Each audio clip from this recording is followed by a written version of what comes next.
It is now 5 o'clock in the East. We have been covering Joe Biden, who went big today, reaching for the same emotional ties to the country that President Obama roused with his campaign about hope and change. Joe Biden today promising to be an American president, to serve all Americans, whether he or she votes for him or not. Biden today delivering a speech at the site of the most famous battle of the Civil War, Gettysburg.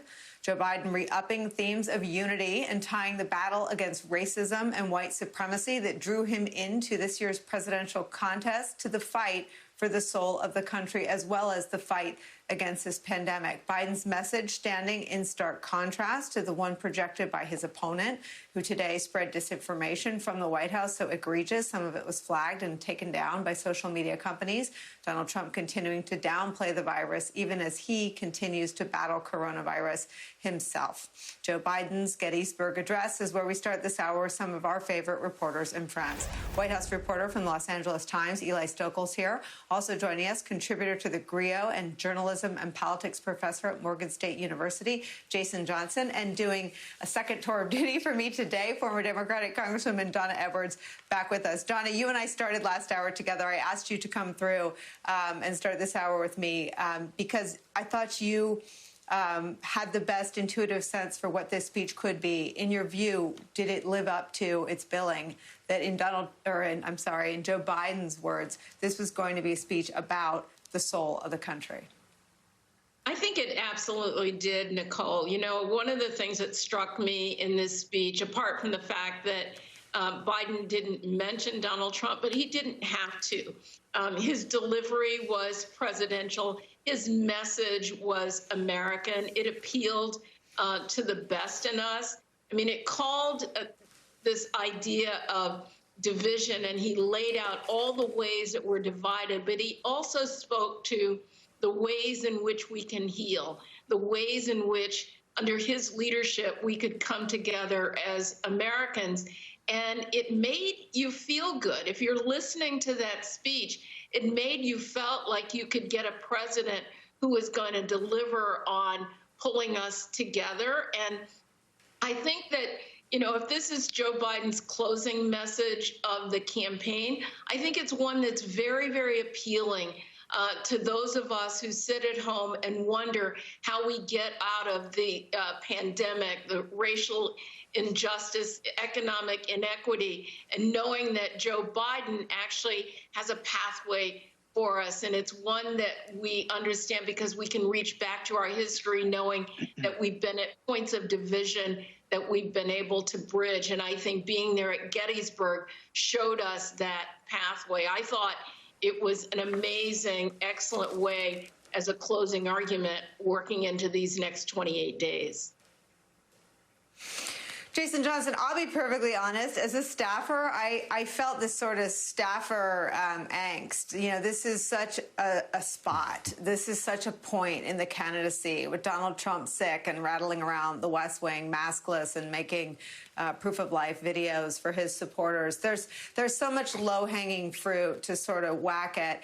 Joe Biden went big. Joe Biden reached for history. Did Joe Biden grab onto the right sort of pillars in that effort for you? Yeah, Nicole, this speech by Biden is exactly why you don't need to run negative ads right now. Because Donald Trump is his own negative ad. Every word that comes out of Donald Trump's mouth is a reminder of his recklessness and his carelessness. And all Joe Biden had to do was say, hey, over here, I'm an adult. I care about this country. I want to fix this place. I want to work with you. I actually thought this was the best speech I've seen him give throughout the entire campaign. I thought this was better than his closing speech at the Democratic convention. When he started talking about Doc Rivers, and I will tell you, Nicole, you know, we're all working from home, right, because of COVID, which we can't forget. And I'm preparing for the show, and I'm hearing, and it stopped me in my tracks when Joe Biden's like, when Doc Rivers in tears, Doc Rivers, who was the former coach of the LA Clippers, now he's the coach of the 76ers, and said, why do black people love America so much when this country has never loved us back? And it doesn't. This country has murdered us, enslaved us, killed us to this day. And Joe Biden actually acknowledging that and saying, yeah, that's a problem. Why is it the most loyal Democrats love this country and have never been loved back? That's the kind of thing, even asking that question is something we have never seen a candidate ask before. Even Obama couldn't touch that issue. I was significantly impressed with Joe Biden's evolution as a candidate in this speech today. And if he just continues on this path, an honest path of integrity about fixing the country and asking questions that white America has never bothered to ask before and addressing the needs of the black people who will help him get into office, he might actually win this election on election day without a long legal fight that goes to the Supreme Court. You know, Eli, I was struck by how everything has come together to allow Joe Biden to give this speech today. He has the largest lead that he has had since he became the nominee of his party. Donald Trump has descended into public relations antics that just look like stunts and gimmicks. The produced and edited videos, the barbs on social media that are so egregious, they're flagged and taken down.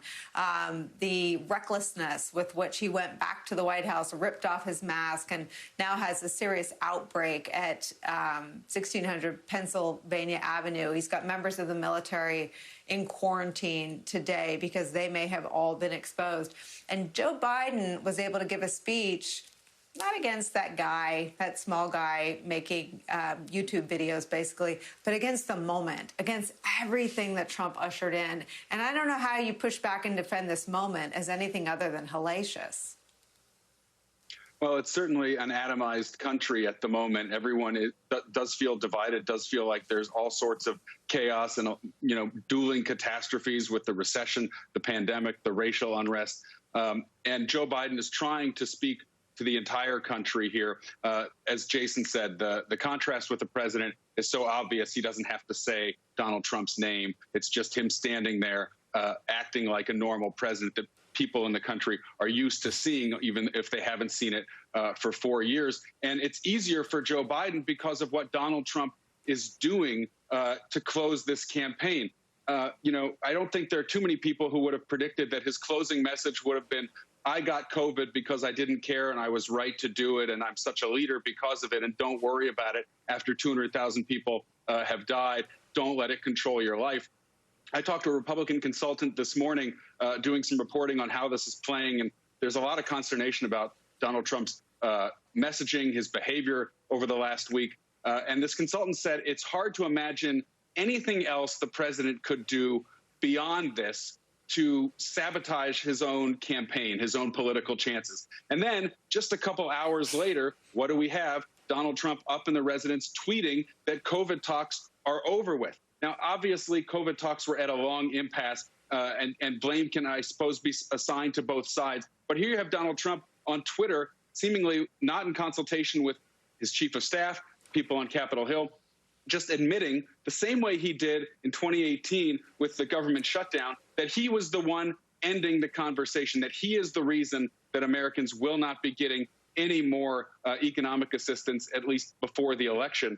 And just people's heads are exploding right now because they just don't see a lot of strategy here. The president is getting outraised. The president can't campaign right now. And what he is doing, this could have been an opportunity, as some people have said, around the campaign, around the president, to show a different side, to show some humility, a greater understanding of what this virus is now that he himself contracted it.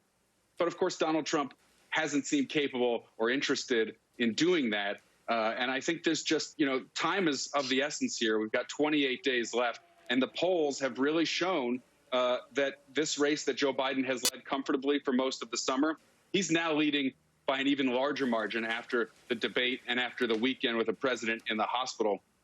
And it just, the people are sort of flummoxed because it seems like the president is incapable of reading those polls and changing course. Donna Evers, I think he can read the polls. I think it's the latter part of Eli's diagnosis that's right. He's incapable of changing course. And here's where I'm cured mostly of having any expectations about the president doing anything remotely normal. But here's where I thought he might become a champion of medicine. His life was, if not saved, then vastly improved by medical interventions, and a whole lot of them. I mean, this is not a medical team that shared everything with us, but from what we know, he's on an experimental antibody-type cocktail. He's on remdesivir. He's on high-powered steroids that are typically used in COVID patients with very serious COVID pneumonia. And he's taken a bunch of zinc and vitamin D and other things that are have been touted as being part of the therapies. I thought at a narrow minimum, he would come out just overcome with gratitude for scientific innovation, medicine, and doctors and nurses. But he didn't even do that. No, he didn't. I mean, I have long since lost the ability to believe that the president can change who he is. He can't change who he is. And it's really unfortunate because he could have taken the opportunity to acknowledge that he received the best of care from top-notch physicians, the latest in terms of treatment, and that he acknowledged that thousands and thousands of Americans around the country have not been able to receive that. And he wanted to be the president who would go out there and celebrate a healthcare system that might be able to deliver to the American people. And instead, he used it as a moment of theater and bravado, and suggesting somehow that people who had coronavirus or even died from it just weren't fighting hard enough, just weren't working to defeat the virus enough. And it was just really shameful and sad. And that's why I think the contrast with Joe Biden is so stark. There's none of that bravado. There's a humility. And I think the American people are seeing that humility contrasted with arrogance and hubris. You know, and Jason, just to get back to Biden's messaging here, as we are exactly 4 weeks away from Election Day, you know, yesterday he was introduced by or singled out for praise, first responders, nurses. He talks about, you know, nurses and doctors and his own interconnection with them as they work to save his own family members, his son, his wife, and his daughter. All with tragic intersections with healthcare. He talks like a human being who has known tragedy. He talks like a human being who's been in a hospital and understands who does what. Donald Trump just got out of the hospital and doesn't even talk as though he understands that Secret Service agents are there to protect him and he might get them sick. Doctors are out there risking their credibility to say whatever BS he wants them to. I mean, he has lost the thread on the people around him. He's not a businessman. He's not even a reality TV star anymore. He's an American president. This whole salary, his whole crib, if you will, paid for and funded by the American taxpayer, every American taxpayer, whether we voted for him or not. I mean, he seems to have lost the thread on what he's doing in that helicopter, what he's doing in that house. Yeah, and Nicole, I've been saying this for a while. The Republicans stopped running a campaign like 3 or 4 months ago. When Mitch McConnell said we weren't going to come up with COVID belief, I was like, oh, okay, they're just going to focus on cheating and voter suppression because they're not running a campaign. And I think anyone who was under the misguided myth that Trump was going to come out of, because he still has COVID, but anyone who thought he was going to come out of COVID like a Christmas carol and say, my goodness, 28 days is still Christmas Eve, and he was suddenly going to become a nice guy and show empathy? No. And in fact, every time Joe Biden talks about not just the healthcare workers, but